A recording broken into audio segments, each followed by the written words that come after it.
Autoriti Monetary Brunei Darussalam AMBD perlu mendorong inovasi dan persaingan di sektor kewangan demi menggalakkan pertumbuhan ekonomi negara. Ini kerana sektor kewangan yang teratur dan stabil mampu menarik minat pelabur-pelabur asing ke negara Brunei Darussalam. Ketika menekankan perkara tersebut pada seminar sempena ulang tahun AMBD ke-10 2011 hingga 2021 yang berhormat Datuk Seri Setia Haji Awang Abdul Mukti bin Haji Muhammad Daud, Menteri di Jabatan Perdana Menteri selaku ahli lembaga pengarah AMBD menjelaskan dalam menghadapi perubahan besar dalam lanskap sektor kewangan, AMBD mengamalkan penyeliaan berdasarkan risiko dan bekerjasama secara proaktif dengan pihak industri kewangan dalam usaha memastikan kestabilan kewangan.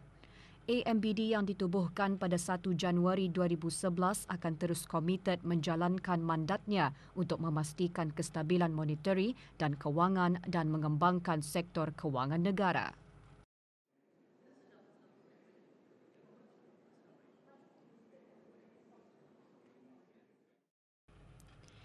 Menteri-Menteri Buruh ASEAN menerima pakai garis panduan ASEAN yang julung kalinya mengenai kesaksamaan jantina dalam dasar buruh dan pekerjaan ke arah pekerjaan yang adil bagi semua. Garis panduan tersebut menyasarkan 4 bidang utama: meningkatkan pekerjaan, keadaan kerja yang kondusif, perlindungan sosial dan para ibu, dan penghijrahan buruh antarabangsa dan perlaksanaannya dalam 2021.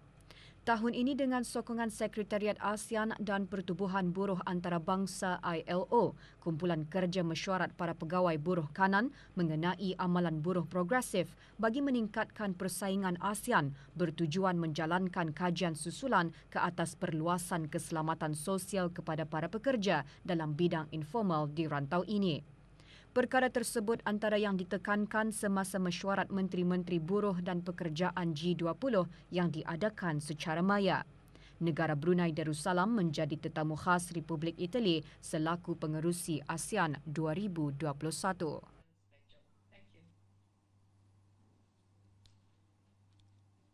Thank you. Kementerian Tenaga mendahului dalam memajukan penggabungan konsep tenaga yang efisien melalui pelbagai inisiatif dan salah satunya melalui program audit tenaga di premis kerajaan dan komersial dengan tujuan untuk memberikan cadangan dalam memperbaiki penggunaan tenaga premis berkenaan. Melalui Perintah Kecekapan Tenaga, Piawaian dan Pelabelan 2021, SLO akan memastikan penggunaan peralatan dan produk elektrik yang efisien di negara ini. Ini antaranya akan membantu aspirasi negara untuk mengurangkan penggunaan tenaga kepada 45% menjelang 2035. Tema peralihan negara ke arah masa depan mampan selaras dengan Pelan Strategik Kementerian Tenaga 2020-2025 di bawah Matlamat Strategik 3 Tenaga Hijau yang menggesa bagi keselamatan dan kelestarian tenaga jangka panjang bagi negara Brunei Darussalam. Semasa Minggu bertema Tenaga MICE 2021, Yang Berhormat Datuk Seri Setia Dr. Awang Haji Matsuni bin Haji Muhammad Hussein, Menteri Tenaga menjelaskan, negara Brunei Darussalam telah mencapai kapasiti tenaga yang diperbaharui kira-kira 4.9 megawatt.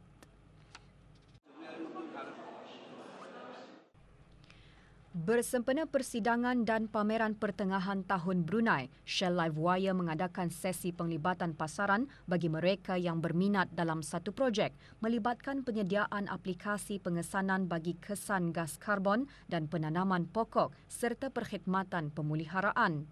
Projek tersebut menumpukan kepada salah satu bidang utama Livewire iaitu pendigitalan. Memperkenalkan platform digital yang akan membantu memudahkan proses pemantauan pertumbuhan dan kualiti kesan gas karbon di negara ini. Inisiatif penanaman pokok yang dilaksanakan oleh sektor awam dan masyarakat boleh direkodkan dalam platform tersebut. Ciri gesaan bagi tindakan untuk menanam pokok akan menjadi tumpuan utama projek. Ia bertujuan mengukur dan mengurus pelepasan gas karbon dengan lebih mudah, justru memudahkan pencapaian matlamat untuk menjadikan negara yang mencatatkan pelepasan gas karbon yang rendah di samping mengekalkan alam sekitar yang lestari bagi generasi masa depan. Justri menggariskan garis panduan khusus bagi penanaman pokok, sementara DARE memberikan taklimat mengenai kebenaran padanan bersama sebahagian daripada rangka kerja kewangan bagi perusahaan mikro, kecil dan sederhana. Versi penuh aplikasi telefon bimbit dijangka akan dilaksanakan pada November ini yang akan menggalakkan lebih banyak aktiviti penanaman pokok. So I will share more except for the production staff salary because salary is not. Inovasi untuk Masyarakat 5.0 merupakan tema bagi Anugerah Cipta Duli Pengiran Muda Mahkota ke-9 yang menekankan inovasi teknologi pelbagai dimensi untuk memenuhi keperluan masyarakat global dengan menangani 17 elemen utama matlamat pembangunan mampan. Tema tersebut juga selaras dengan aspirasi Wawasan Brunei 2035 dalam melahirkan tenaga kerja yang kreatif dan berinovasi, berkemahiran dalam bidang sains dan teknologi untuk memastikan kualiti hidup yang cemerlang serta menuju ke arah ekonomi yang makmur dan mampan. Pertandingan Anugerah Cipta Duli Pengiran Muda Mahkota juga mampu menjana inovasi dan menyediakan landasan yang boleh menghasilkan ciptaan dan inovasi yang berkualiti tinggi. Sekaligus boleh menjadi sebagai dorongan untuk meningkatkan kualiti hidup masyarakat yang celik teknologi. Ianya smart fish system mengenai dengan cara breeding tilapia menggunakan polytank. So it takes around 6 months untuk membuat mencari semua research, literature review and everything to combine untuk menjadikan satu sistem. Our project is basically on edible coating. The aim is actually to reduce the post-harvest losses in Brunei. We're using edible coating, and also incorporating local plant extracts such as pakis and also lemiding.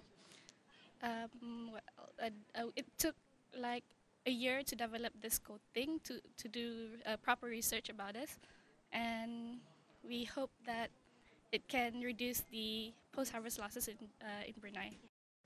Idea kami supaya mereduce litter yang ada di Brunei ataupun di luar negara. Kan banyak sampah dalam luar ataupun dalam negara. So kami akan mengurangkan sikit masalah sampah tu dengan mencipta tong sampahan ni.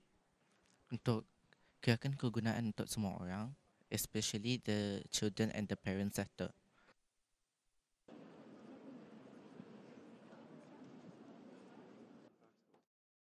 Penilaian bagi hidangan makanan dan minuman terbaik sedang diadakan apabila Anugerah Makanan Brunei BFA memasuki tahun kedua. Tahun lalu sejumlah 44 buah penyertaan dinilai daripada penyedia makanan terkenal di negara ini sehingga kepada makanan yang disediakan dari rumah memenangi Anugerah Hidangan Terbaik tahun lalu. Manakala lebih 300 restoran di seluruh negara menyertainya. Aktiviti penghakiman hidangan adalah sebahagian besar daripada BFA di mana 3 hakim berkelayakan termasuk seorang hakim khas menilai dan memberikan markah kepada hidangan yang dihantar oleh restoran dan penyedia makanan di negara ini. Markah tertinggi diberikan kepada hidangan tersebut akan menentukan pemenang kategori bagi Anugerah Hidangan Terbaik. Bagi tahun ini, Tuan Yang Terutama Christopher B. Montero, Duta Besar dan Mutlak Republik Filipina ke negara Brunei Darussalam, dilantik sebagai Hakim Khas BFA. Antara yang dinilai ialah soto pabo yang terletak di Kampung Pintu Malim yang menghidangkan soto dan ambuyat. Rumah makan Adestro yang terletak di Kampung Pandai Besi juga menjadi kunjungan para penilai hidangan BFA. Rumah makan Adestro menghidangkan set ambuyat. Penilaian hidangan berdasarkan piawaian kaedah EAT yang diperkenalkan oleh Kejohanan Makanan Dunia yang mengambil kira perlaksanaan, penampilan dan rasa hidangan. Sejak bermulanya Anugerah Makanan Brunei pada awal bulan ini, hampir 100 penyedia makanan dan lebih 200 hidangan telah dinilai. Majlis rasmi anugerah berkenaan dijadualkan berlangsung pada bulan Disember ini.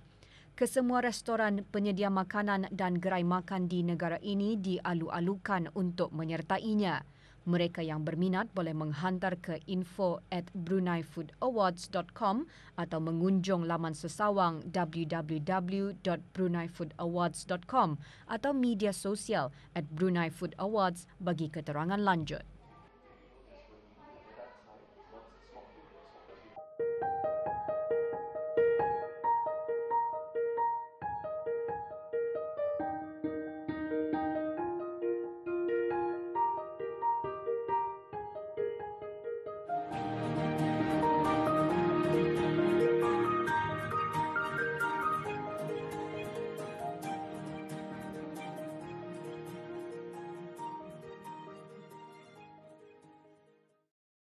Dengan adanya media sosial memudahkan lagi urusan dan memberi manfaat kepada mereka yang menggunakannya dengan bijak.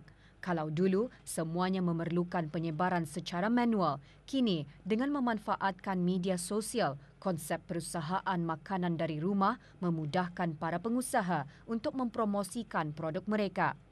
Konsep seperti ini menjadi pilihan bagi dua orang pengusaha di daerah Tutong. Bagi Dayang Nurlina binti Haji Alias dari Dizzetopia.bn dan Sofia Biskut, minat yang mendalam dalam bidang pastri mendorongnya untuk menjalankan perniagaan pembuatan kek. Dengan sokongan ibu bapa, beliau bersama adik-beradiknya menjalankan perniagaan di kediaman mereka di Kampung Tanjung Maya lebih 5 tahun lalu. Meskipun perusahaan tersebut hanya sebagai perniagaan sampingan setiap hujung minggu, namun ia dapat menjana pendapatan yang lumayan. Kami ada menerima jumlah lebih dari 3,000 lah. Hasil dari penjualan biskut sama kek kami lah. Biasanya kan satu customer menempah semua jenis biskut lah, 6 jenis biskut. Kalau kek sekurang-kurangnya 2 jenis kek lah mereka menempah. Jadi biasanya kami menerima berapa ratus customer lah. Seorang lagi pengusaha dari rumah, Dayang Hajah Sairah binti Haji Lahid dari Kampung Telamba menjalankan perniagaan laksa sejak beberapa tahun lalu. Permintaan orang ramai terhadap produk laksanya sangat menggalakkan. Menurutnya, perniagaan tersebut mampu menjana pendapatan sampingan dan berharap dapat mengembangkan lagi perusahaannya. Kebanyakannya orang ramai menempah melalui WhatsApp lah, cara online. Kemudian ada juga arah kanak-kanak, anak dipesan. Kemudian ada juga kalau misalnya bertemu di jalanan kah, di mana di kedai mana pun, ada juga tu yang ambil kesempatan tu untuk menempah. Sebenarnya perniagaan seperti ini bolehlah untuk menambah pendapatan, dan yang boleh kata ni kalau dapatlah dibesarkan lagi lah.